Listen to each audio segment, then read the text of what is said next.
You know, I've known Richard since Richard was an elementary student. And Richard's just a homegrown Edinburgh boy. Whatever Richard has now, he's earned it. He worked his way up. Richard was a high school basketball player that played for us, and we were having a terrible year. We had guys that actually quit the team, and he could have quit also, and he did. He actually regrouped the rest of the underclassmen and made a season out of it. And, you know, it just shows a lot of character. His whole life has really been about service. I mean, you know, you go ahead and you volunteer as service in the military, and then from there you go to service and protect with the police department. And then after that started his own business, and he's still serving as a council member. So what does that tell you? Even from the days that he was a police officer, he would call me and say, hey, I'm passing by the neighborhood, making sure that nobody's messing around with where we grew up, where our roots are at with our families. So I can see that that's what he wants to do with the community in a larger scale, not just the neighborhood. I'm on the Parks and Rec board, and we communicate often regarding issues, concerns. He's very visible. He's visible with the community. He's very involved. Anytime I bring a concern or an issue regarding the community, it's not the first time he hears of it. He's aware of it. He is somebody that is down to earth. And because he's so involved, he's in touch with everything in our community, whether it's something within the schools or it's something within the city. All the events that we have, he's present. If it's calling bingo at an adult daycare, he's there. At an elementary school, he's there. He's active. He's always in the community. He's always, anything having to do with the city, he's there.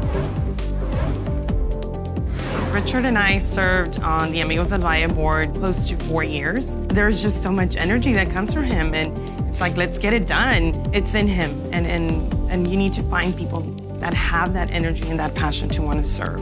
His willingness to serve community is something that he's committed to, that I have seen physically. He'll take that time. It's always been that hug, that handshake, that warm feeling to say, how can I help you? You know, Richard is a bundle of energy and very approachable. Richard, you can walk up to him at Walmart or at the stadium and no airs, no pretension. Richard's just easy to talk to. I mean, this guy will find you personally. He put a face to a name. I mean, that's how good he is. He's a real person. You know, he's not somebody that is like a celebrity, you can't touch him. He's real, and he really is just a shout away. Anybody can just walk up to him, hey, how you doing? He's gonna talk to you, he's gonna tell you how's it going, how your day's going. He's very approachable, very active. I had a fight in Europe, came back from Europe, and one of the things that I always remember is Richard reaching out to me on behalf of Edinburgh, and that was an honor for me to be in that position. We have an outreach, it's called The Rock, and we help thousands of people by giving them gifts and giving them food. And he's been there with his family to help, been there to encourage us. We were trying to get a building permit to build The Rock, and so Richard was very instrumental in helping us get that, and he's also very instrumental and helpful with doing projects like parks. He talks about innovations and bringing new businesses to the valley. National parks built from the ground up, just like anyone else does. Like I said, for Richard to reach out from Edinburgh meant that much more for me, and it inspired me to bring my business out here and get things going out here, because when you think of your future, you want to be around where you feel welcome, where you feel love, and I think he showed that here in Edinburgh, and I'm excited and I'm behind him. We lost one of our classmates, and we created a memorial scholarship fund that benefits female athletes of Edinburgh CISD. When I started telling people that he was instrumental in keeping our organization alive, a lot of people didn't even know. He's very, very humble about everything he does, and I know there's so many more things he does that the community doesn't even know about. He donates all the meals for our volunteers. He was there last year, he was there the year before last. He didn't take pictures or brag about it. It's what he does.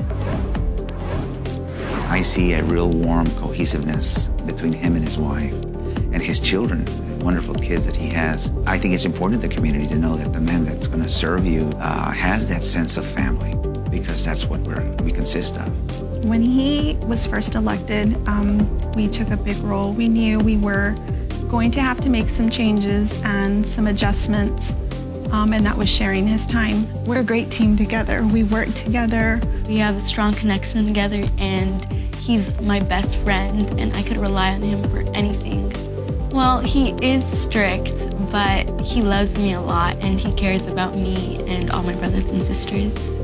Richard has always aspired to become mayor, and we believe in him. He's a man of integrity, and I stand by him.